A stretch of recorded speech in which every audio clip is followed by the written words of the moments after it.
আসসালামু আলাইকুম।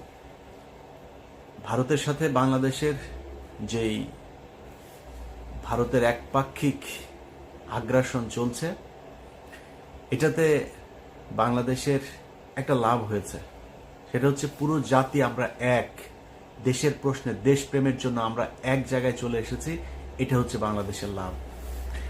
আর ভারতের কিছু মূর্খ ধর্মান্ধ যেসব এই যে বিজেপি আরএসএস যেগুলো আছে, শুভেন্দু অধিকারী সহ যারা এসব করছে, ওদের তো বাথরুম করার পায়খানা নেই, কয়দিন হাগার জন্য গুও থাকবে না পেটের মধ্যে। কারণ খাইতে পাবে না তো গু কোত্থেকে আসবে? হাগারও দরকার হবে না, বাথরুমেরও দরকার হবে না। আমাদেরকে থ্রেট করা হচ্ছে, ট্রিটমেন্ট দিবে না, ওদের হোটেলে আমাদেরকে থাকতে দেবে না। আলহামদুলিল্লাহ, আমি খুব খুশি হয়েছি যে বাংলাদেশের মানুষ ওই দেশে ঘুরতে যাবে না। পাকিস্তানে ঘুরতে যাব, অনেক সুন্দর সুন্দর জায়গা আছে পাকিস্তানে। পোর্ট এন্ট্রি ভিসা নিয়ে যাবেন, এইখানে কোনো ভিসা টিসা লাগবে না, ঢুকে যাবেন, ঘুরে টুরে চলে যাবেন। পাকিস্তানের ভাইয়েরা আপনাদেরকে আদর আপ্যায়ন করবে। সো পাকিস্তান যাবেন। যারা ব্লগ করেন, বিভিন্ন ইন্ডিয়ান জামা কাপড় নিয়ে করতেন, কসমেটিক্স নিয়ে করতেন, পাকিস্তানের জামা কাপড়ের মান অনেক ভালো। বিভিন্ন প্রোডাক্ট, বিভিন্ন ইলেকট্রিক সামগ্রী আমরা পাকিস্তান থেকে আনবো, ইন্ডিয়া থেকে আনবো না। আমি বাংলাদেশের যারা কিনা বিজনেস করেন তাদের কাছে অনুরোধ থাকবে পাকিস্তানের সাথে সম্পর্ক আরো সুদৃঢ় করার। গ্যারান্টি দিলাম, এই বাংলাদেশের উপরে যদি কোনো বিদেশি আগ্রাসন, যে কোনো পৃথিবীর যেই দেশেরই আগ্রাসন আসুক, সবার আগে বাংলাদেশের মানুষের সাথে পাকিস্তান দাঁড়াবে। অতএব তাদের অর্থনৈতিক যে ভিত, সেটা মজবুত করার জন্য আমরা তাদের কাছ থেকে জিনিস কিনবো, আমাদের জিনিস তারা কিনবে। তাদের সাথে সাংস্কৃতিক, অর্থনৈতিক, রাজনৈতিক সব ধরনের একটা সম্পর্ক হইতে হবে।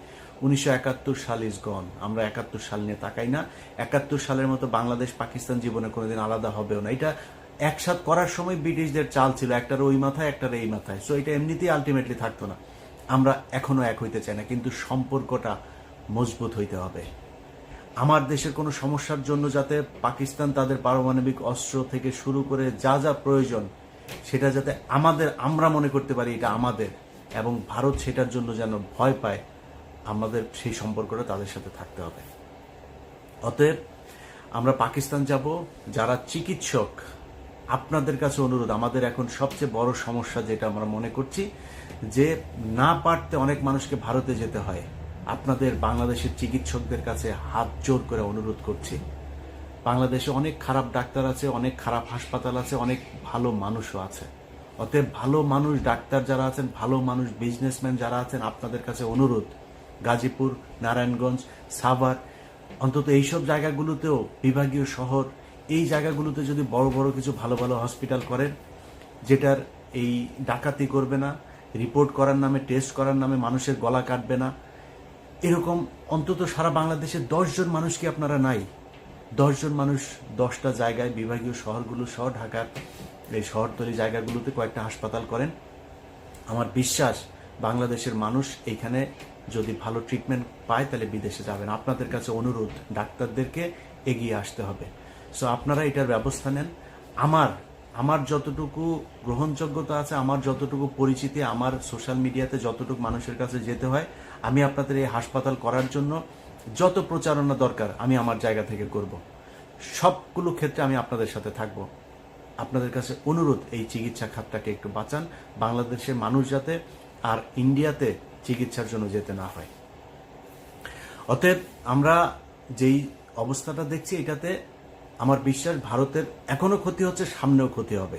কারণ আমাদের ভেতরে যে দেশপ্রেম, যে ভারত বিরোধী আমাদের যেই মানুষের ভেতরে একটা সেন্টিমেন্ট তৈরি হয়েছে, সেটাকে তারা আরো পোক্ত মজবুত করছে, শুধু একটা দল ছাড়া, সেটা হচ্ছে এই আওয়ামী লীগ। অতএব ওদের বাপের জন্ম হয়েছিল অবৈধভাবে, ওর বাপের ইয়েও হচ্ছে ইন্ডিয়ানরা, আর ওদের ভিতরে রক্তটাও ঢুকে আছে। ওইটা যত আওয়ামী লীগ যারা করে সবগুলি হচ্ছে গিয়া ওদের এই রক্ত হচ্ছে গিয়া, মানে ওরা সব জাউরা।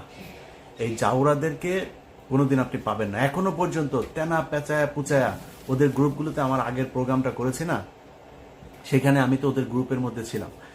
সেখানে ওদের কাজ হচ্ছে বিভিন্ন ধরনের আপনার করা, এই যে বানানো, কি বলে, রিপোর্ট, এগুলোরে ওরা এই এই আমেরিকাতে, তারপর ইউরোপের বিভিন্ন দেশের বিভিন্ন গোয়েন্দা সংস্থার কাছে ওরা এগুলো পাঠাচ্ছে। সেখান থেকে নিজুম মজুমদার ওগুলি ইমেল অ্যাড্রেস দেয়, এই ইমেল অ্যাড্রেসে এইটা লিখে লিখে পাঠান, এইভাবে লিখে দিচ্ছে। তো লিখে তারপরে কি দিচ্ছে যে বাংলাদেশে হিন্দুদেরকে অনেক, আজকে 30 জনকে ধর্ষণ করেছে, কালকে 40 জনের বাড়িঘর ভাঙচুর করেছে, আজকে অমুক জনের ছবি দেয়, হিন্দু একজনের ছবি দেয় ধুতি টুতি পরা, এদেরকে এইভাবে আজকে ইন্ডিয়া পার হয়ে যেতে করছে। তো অন্যান্য দেশের গোয়েন্দা সংস্থা তারা তো আর মানে কচু খায় না, তাই না? তারা তো জানে, তারা তো তথ্য নিবে, তারা তদন্ত করবে, করে দেখবে না এগুলো কি হচ্ছে, এগুলো করছে। আমি বাংলাদেশের হিন্দুদের কাছে অনুরোধ করব, হিন্দুরা আসলে, আপনাদেরকে কোনো কিছু চাপ দিয়ে বলানো হচ্ছে না, আসলে আপনারা হিন্দুরা কেমন আছেন? আপনাদের উপরে আমাদের মুসলমানদের ধর্মীয় কারণে আসলেই কি আপনাদেরকে টর্চার করা হয়? আমি ইলিয়াস বললাম, যদি করা হয় প্লিজ আমাকে বলবেন, আমি আপনাকে লাইভে নিয়ে আসবো, সারা বাংলাদেশের মুসলমানদের কাছে বিচার চাইবে একজন হিন্দুকে কেন এভাবে টর্চার করা হয়। ইসলাম যদি কেউ প্রতিষ্ঠা করতেও চায়, জোর করে আপনার প্রতিষ্ঠা করা না, ইসলামের সৌন্দর্য দিয়েই আপনাকে আকৃষ্ট করা হবে। সো আপনার যদি মনে হয় যে আপনাকে মুসলমানরা টর্চার করে, আপনি আমাদের বলেন, আমরা আপনার পাশে দাঁড়াবো। আমি কথা দিচ্ছি, অনেক মানুষ হয়তো মনে করেন আমি খুব হিন্দু বিদ্বেষ, আরে ভাই আপনার বিদ্বেষ দিয়ে আমি কি করব? বাংলা পৃথিবীর মধ্যে 180 কোটি 200 কোটি মুসলমান, এত মুসলমান দরকার নাই তো ভাই, বহুত মুসলমান আছে, মুসলমানরাই ইসলাম পালন করেন। আপনি হিন্দু কোন ধর্ম পালন করলেন আমার সমস্যা আছে না, আপনি আপনার ধর্ম করেন ভাই, আমি আমার ধর্ম করব।